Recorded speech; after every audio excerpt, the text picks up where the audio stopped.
자, 두 달 뒤에 새 정권 들어오면 통화량 정책 많이 바뀔까요?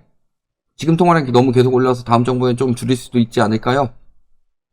제가 봤을 때는 통화 정책은 완화로 갈 가능성이 높습니다. 왜냐면은 경제가 너무 안 좋아요. 다만 지금처럼 풀 것이냐. 지금처럼 계속 풀면은 나라 망합니다. 한에서 RP만 60조 넘게 풀었어요. 이거를 막 정치 리스크도 끝나고 경제 또 언제까지 최악으로 갈 수는 없죠. 그 상황에서 계속 이런 것들을 유지하게 되면은 당연히 환율이나 물가가 튈 수밖에 없고, 다음 통화량이 계속 올랐어도 정부가 언제 돈을 푸냐면요, 정부는 통화량을 보는 게 아니라 통화 승수를 봅니다. 그러니까 통화량 플러스 통화 승수가 잘 돼가지고 이게 실질적으로 미치는 영향을 봐야 돼요. 내가 100만원 풀더라도 돈이 안 돌아서 한 번밖에 안 돌면 100만원인 거고, 내가 10만원을 풀더라도 경제가 좋아가지고 얘 돈이 20번이 돌면은 얘가 200만원의 효과를 보는 거잖아요.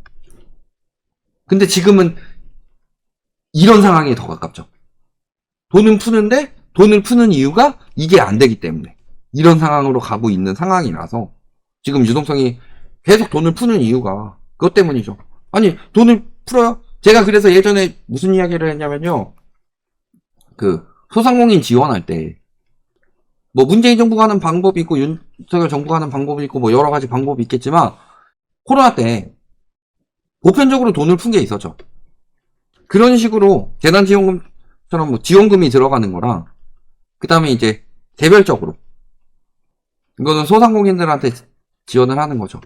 그때 제가 말씀을 드린 게, 실질적으로 돈이 들어가는 게 이 사람들한테 더 많이 들어가는 것처럼 보이지만 이게 경제 활성화에는 더 확실하다. 왜냐? 예를 들어서 A 삼겹살집이 있다고 해봅시다. 여기에다가 예를 들어 지원금을 300만 원을 줘요.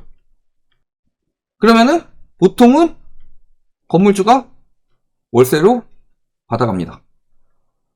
그러면 이 건물주 월세로 받아간 다음에 뭐예요? 은행에 이자 갚아요. 근데 예를 들어 재난지원금 20명씩 20만 원씩 100명한테 풀어줬다고 해봅시다.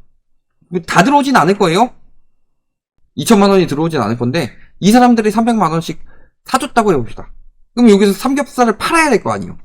그러면은 뭘 해줘야 돼요? 고깃집에서 고기를 사는 돈도 있을 테고, 그 다음에 뭐 상추 사는 금액도 있을 테고, 뭐 숯 사는 금액도 있을 테고, 뭐 여러 가지 하면은 또 요 고깃집에서는 또 뭐 사료 사는데 쓰는 비용이 있을 테고, 이런 식으로 계속 돈이 도는 거예요. 그러니까 진짜 맨날 부자는 더 부자 되고 가난한 자는 더 가난해진다, 진짜 부자들은 절대 그런 거 원하지 않아요. 왜? 얘네들이 잘 벌어줘야지 그게 함축돼서 나한테 올라오는 것이기 때문에. 그거는 포퓰리즘이랑은 다르죠. 제가 그래가지고 자주 말씀드리는 웹툰 중에 하나가 욕심쟁이 자전거 아저씨였나 할아버지였나, 욕심쟁이 자전거 뭐 그 이야기 자주 하잖아요. 왜 그러냐? 그게 자본주의의 기본이거든. 그러니까 막 그래요. 노동자들 지원해주면 나라 망한다. 또 뭐야? 최저임금 올릴 때도 그런 이야기 엄청 많이 나왔었죠. 최저임금이란 개념이나, 영국에서 옛날에 굴뚝 5살짜리 소년이 들어가가지고 굴뚝 청소하는데 5센트 받았어요. 거기서 막 주 5일이니 뭐 주 6일이니 하고 휴일 만들고 주휴수당 만들고 뭐 하고 그런 것들 할 때마다 기업들은 망한다고 그랬어요. 근데 기업들이 망하던가요? 착취하던 기업들이 망하는 거지, 착취하지 않고 정상적으로 돈을 벌던 기업들은 망하지 않았다. 대우를 해주던 기업들은. 그렇잖아요. 그러니까 최저임금 올린 것도 마찬가지예요. 소득주도 성장도 마찬가지였고, 경제가 안 좋아서 소득주도 성장이 실패를 한 거죠, 사실. 특히 코로나 여파가 굉장히 컸었고. 문제는, 그래서 지금 대출주도 성장하니까 어떻게 돼요? 내수가 더 박살이 났죠. 문제는요, 제가 그래도 자꾸 문제를 부동산에 찝는 이유가 그거예요. 알바비 몇십만원 늘어난 것보다, 알바비 몇십만원 늘어나더라도 대형 사업장같이 알바를 많이 쓸 수 있는 곳들은 당연히 그만큼 수익이 나기 때문이겠죠? 근데 월세를 그만큼 막 월세를 막 100만 원 단위로 낮춰버리면은 오히려 더 이득이죠. 근데 부동산 거품 때문에 월세 가격이 그렇게 높은 거예요? 예전에야 뭐 조물주의 건물주였지 요즘에 상가 분양 받아봐요. 건물주 하려다가 경매 넘어가고 파산하는 사람들이 얼마나 많은데. 왜? 분양가가 높으니까. 대출을 많이 내는데 월세를 받아도 수익률이 안 나오니까.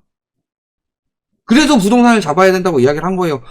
비단 아파트뿐만이 아니라 우리나라 같은 경우는 아파트에 개인 투자가 들어가니까 아파트 가격이 땅값을 끌어올리고 땅값을 끌어올리니까 상가나 다 이런 데가 분양가가 높아진다고 말씀을 드렸죠. 그러니까 외국이랑 다르다. 외국 같은 경우는 그냥 토지 가치가 올라가는 거라면은 우리나라는 개인들이 끌어올려요. 아파트 샀는데 아파트 가치가 올라갈 일이 있어요? 건물은 감가상각하는데? 거기에 근처에 엄청난 시설이 들어오지 않는 이상? GTX 같은 거는 택도 없고 사실.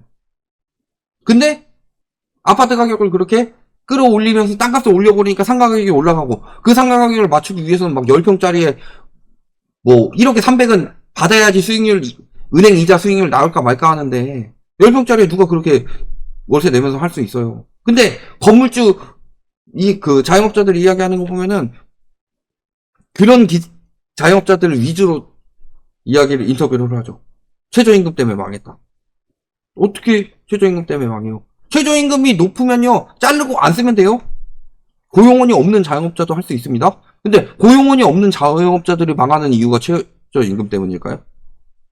우리나라는 고용원이 없는 자영업자들이 엄청나게 많은데 물론 이따가 최저임금 부담돼서 없애는 사람들도 있었겠죠. 그렇지만 뭐가 문제인데? 얘네들은 내가 인지하고 계약을 한 거다. 내가 을이라서 어쩔 수 없이 계약한 거잖아요. 대표적으로 프랜차이즈, 또 배달 어플, 카드 이런 것들에서 다 뜯어가잖아요.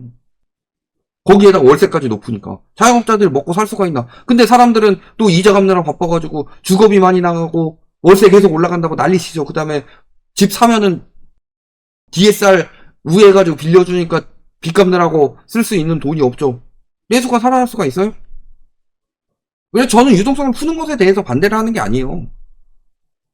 그 풀린 유동성이 어디로 흘러들어가느냐에 따라서 얘기가 달라지는 거지. 그러니까 재난지원금 이야기했을 때 옛날에 그런 식으로 이야기가 많이 해요. 재난지원금 모여가지고 이게 유동성 풀어준 거니까 집값 올라간다. 기축하면은 인플레이션이니까 집값 올라가고 완화하면 유동성 때문에 집값 올라가고 서울 인구가 줄어들면 양극화 때문에 집값 올라가고 서울 인구가 늘어나면은 수요가 몰리니까 집값 올라가고 공급 부족이면 공급 부족이라 집값 올라가고 공급이 과잉되면 그만큼 수요가 많으니까 집값 올라가고 재건축 많이 하면은 재건축 가치 올라가고 재건축 조금 하면 공급 부족돼서 집값 올라가고 다 이런 식으로만 이야기하니까 나라가 이 모양 이 꼴이 된 거 아니냐. 전쟁 나면은 아파트 부서져서 집값 올라간다고 하겠어요. 그게 되겠어요? 재난지원금 모아가지고 집값 올린다는데. 그래서 제가 가계 부채를 풀 때, 기업 부채를 풀 때도 주담대로 자꾸 풀어주면 안 된다. 이 부분을 은행을 견제를 해야 된다. 왜? 웬만하면 은행은 주담대로 풀어줄 거니까.